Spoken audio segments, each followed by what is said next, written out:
the standard removal process, taking an emblem off of the vehicle.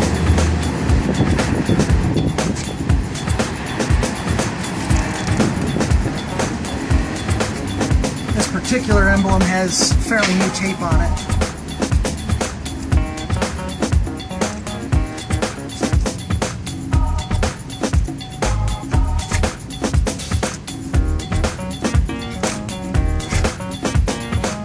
Go. Emblem undamaged, pulled off the vehicle.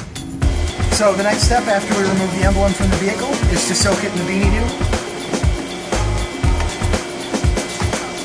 We'll leave that in there for at least 4 hours.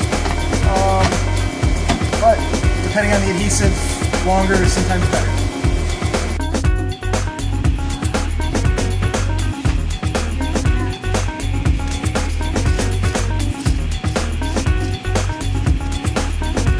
Rinse it off in soapy water.